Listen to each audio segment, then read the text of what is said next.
Pastor G.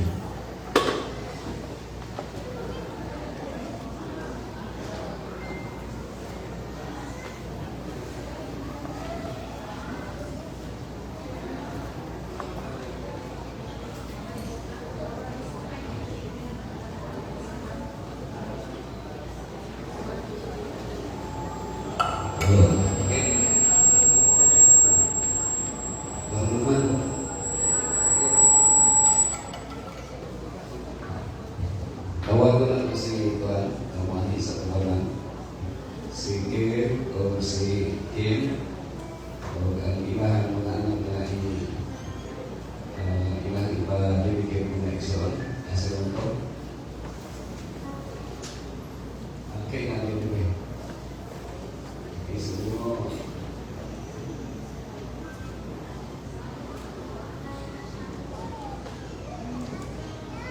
So, kining ako mga eksyon or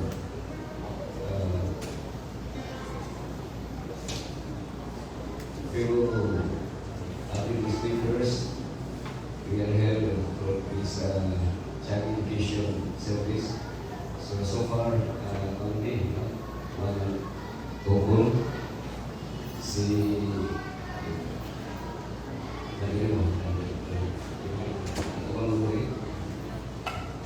okay. So good morning everyone.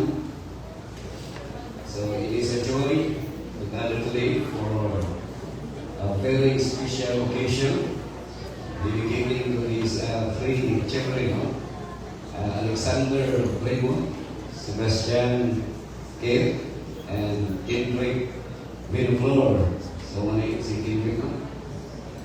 Okay, so we dedicate it to the Lord. Dedication is an act of gratitude, commitment, and trust in God's plan for this children's life.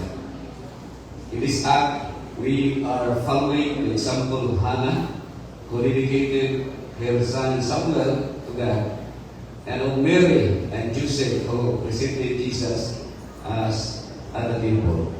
And this is not about salvation because we are already saved by grace, but about committing these children and family to God's guidance and blessing. There is two passages that I would like to share to you this morning. Number one is found in the book of Psalms 107 verse 3. Children are a heritage from the Lord. Offspring are reward from Him. So actually every children or every child na gawas na rin.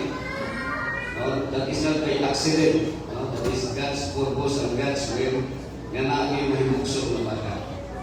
Tingali ako sa iba ko na accident naman, ibutuman ng kundong, mga ng kundis. But actually, isa-usawa na ng kuha, isa-usawa na yung palagdag, God's purpose na mabawa ang bata. Iyahin ang will. Naman siguro yung mga sexual immorality nga mahimo, mahitabo, nga gawas ng bata, but the only purpose na nung gawas siya purpose, that is the will of God. Okay? Ang natuwa lang, because we are here in this world, sinners, but we are reminded by His divine law, His will. Another one is Proverbs 22 verse 6. Train up a child in the way he should go, and when he is old, he will not depart from it. Actually, sila is very successful. No? Kaya usahay sa ito mga panginahanglanon na ito mga trabaho nga magyaan sila usahay, gyaan na nato sila nga laptop na o cellphone namoy magmandar sila mo na malugan yung nga naik 14 o 15 anyos na mamuseo kay nakita nila sa ilang kinulaan pero yung gira-gira, no? Pinagsiyaman. So that's why we are reminded, no? As parents, na to train them, train up a child in the nation ko, and the nation ko na depart from it. Hindi sa ito ang magaling ng mga kaalam, kundi sa Ginoo. And there is we have Bible, no? We have the Ten Commandments. So we tell Ken and bring the floor as parents, God has entrusted you with a wonderful gift of Alexander, Sebastian, and Henry. So, lungan is ng tulo, no? It's a very special occasion. So, your role is to nurture, not to torture, no? Nurture, guide, and raise them in the ways of the Lord. Pag-ilahin, no? In God's prescription. This dedication is your public declaration that you will strive to fulfill this responsibility with God's help. So, just follow after me, no? Nga atong kanon nga isaan nato sa Ginoo. Okay? So, sunod lang sa ano, I promise to nurture and support these children with God's help. Okay. So, alam ko sa mga members, no?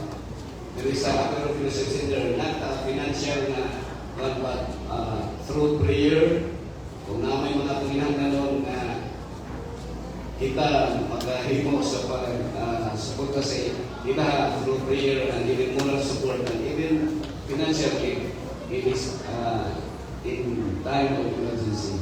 So, kamo ng mga personal na nakaroon din no kumit pa kamo na mo guide ini nga couple family with God's help.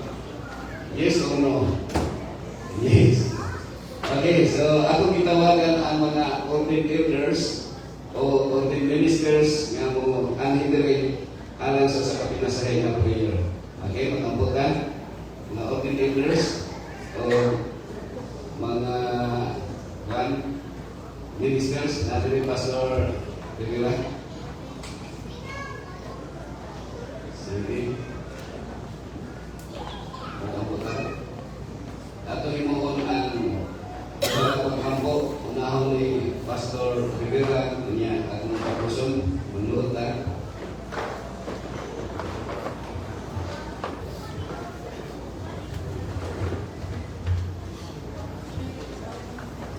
Let us pray. Our great God, you are the owner of our lives. In this moment, we are dedicating these children to you, to be used by your church and your family. Father, we are raising our hands for them, so that they will be given to you, that you are going to bless them. You are going to nurture them from their young age until they will be adult.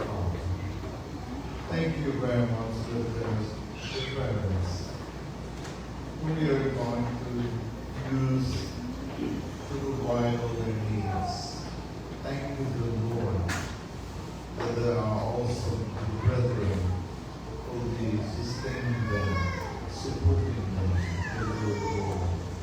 Thank you very much that Pastor will add more this week. We continue, Lord, as ministers of the gospel and only elders raising our hands, Lord, that will represent the hands of Jesus Christ, that will pour out blessings, not only material blessings, but above all, the spiritual blessings that we will provide. Bless this family, Lord, and care and little children. We will holy grace in the abundant always, and guide them, and whatever things we will do, we will be done, Lord, for your honor and glory. Please continue, Lord, to provide support, sustain their needs, Lord, material needs, and above all, spiritual needs that we will lead them to eternal life. Thank you so much, Lord, for the show of healing and sending out prayer. We ask all these things in Jesus' name. Amen.